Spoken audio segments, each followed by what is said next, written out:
ಇವತ್ತ ಮೀನು ಫ್ರೈ ಮಾಡಕತ್ತೀವಿ. ಬರ್ರಿ. ಅದಕ್ಕೆ ಮೊದಲು ತಗೊಂತೀವಿ ಬಾಳೆಯಲ್ಲಿ. ಬಾಳೆಯಲ್ಲಿ ಎದಕ್ಕಂದ್ರೆ ನನ್ ತೋರಿಸಿ. ಬಾಳೆಯಲ್ಲಿ ಎದಕ್ಕಂದ್ರೆ ಮೀನ ಫ್ರೈ ಮಾಡಿದ್ಮೇಲೆ ಹಾಕಕ್ಕ ನಿಮಗೆ ಅನಿಸ್ಬೋದು ಮೀನೆಲ್ಲದವ ಅಂತೇಳಿ. ಇಲ್ಲದವ ಇವು ಮೀನು ಫ್ರೈ ಮಸಾಲೆ ಗಿಸಾಲೆ ಎಲ್ಲ ಹಾಕಿ ಮಿಕ್ಸ್ ಮಾಡಿ ರೆಡಿ ಮಾಡಿ ಇಟ್ಬಿಟ್ಟಿವಿ.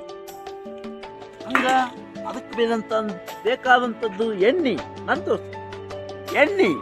ಎಣ್ಣೆ ಹಾಕಿ ಮೇಲೆ ಮೀನು ಕಳ್ಸಕ್ಕ ಕತ್ಕೊಂಡಿವಿ. ಇದಕ್ಕ ಕೆಲವರು ಸುಚ್ಚಕಂತಾರ, ನಾವು ರೊಟ್ಟಿ ಕಾಯಿ ಅಂತೀವಿ. ಬರ್ರಿ, ಗ್ಯಾಸ್ ಮ್ಯಾಗ ಮಾಡಿದ್ರ ಟೇಸ್ಟ್ ಬರಲ್ಲ, ಒಲೆ ಮ್ಯಾಗ ಮಾಡಿದ್ರ ಟೇಸ್ಟ್ ಬರಲ್ಲ. ಖರ್ಚು ಕಡಿಮೆ, ಹಚ್ಚಿಬಿಟ್ಟಿವಿ ಕಟ್ಟಿವಲ್ಲಿ ಸಂತೋಷ. ಅದಕ್ಕೋಸ್ಕರ ತವೆ, ಇದು ಎಣ್ಣೆ. ತವೆ ಕಾದೈತಿ, ಸ್ವಲ್ಪ ಅದ್ರ ಮ್ಯಾಗ ಇರೋದು ಧೂಳನ್ನೆಲ್ಲ ತೆಗಿತೀನಿ. ಹಾಕ್ತೀನಿ ಎಣ್ಣೆ ಹಾಕಿದ್ಮೇಲೆ ಎಣ್ಣೆ ಸೈಡ್ಗಿಟ್ಟು ಮೀನ್ ತಗೊಂಬರೋಣ. ಈಗ ಬರ್ರಿ, ಇದು ಮೀನು ಪುಟ್ಟಿ. ಮೀನು ಮುಚ್ಚಳ ತೆಗೆದ್ರೆ ಕಾಣುದೇ ಫ್ರೆಶ್ ಮೀನು. ಒಂದೊಂದೇ ತಗೊಳ್ಳೋದು, ಒಂದೊಂದೇ ಬಿಡುದು. ಚಟಪಟ. ಬೆಳ್ಳುಳ್ಳಿ ಕಬಾಬಲ್ಲ ಇದು, ಬೆಳ್ಳುಳ್ಳಿ ಮೀನು.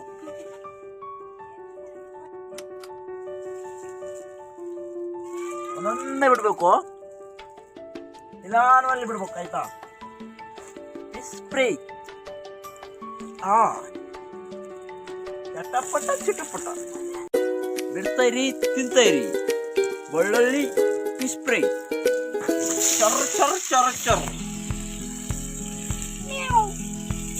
ವಾವ್, ಉತ್ತರ ಕರ್ನಾಟಕ ರೆಸಿಪಿ ಮೀನ್ ಫ್ರೈ. ಗ್ಯಾಸ್ ಮೇಲೆ ಮಾಡಿದ್ರೆ ವೇಸ್ಟ್, ಒಲೆ ಮೇಲೆ ಮಾಡಿದ್ರೆ ಟೇಸ್ಟ್. ಎಲ್ಲರೂ ಒಲೆ ಮೇಲೆ ಮಾಡಿ. ಫೈನಲಿ ನಾವು ಮಾಡಿದಂಥ ಮೀನು ಫ್ರೈ ಆಗಿ ರೆಡಿ ಆಗಿದೆ ತಿನ್ಲಿಕ್ಕೆ. ನೋಡ್ರಿ, ಇದು ಯಾವುದೋ ಹೋಟೆಲಲ್ಲಿ ಮಾಡಿರೋದಲ್ಲ, ಫ್ರೆಶ್ ಆಗಿ ನಾನೇ ಮಾಡಿರೋದು. ಆಯ್ತಾ? ಸಖತ್ತಾಗೈತೆ.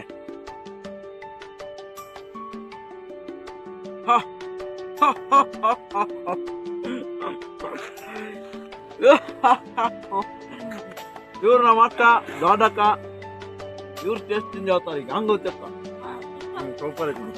ನಮ್ಮ ಮಮ್ಮಿ ತಿಂತಾಳೆ ಈಗ.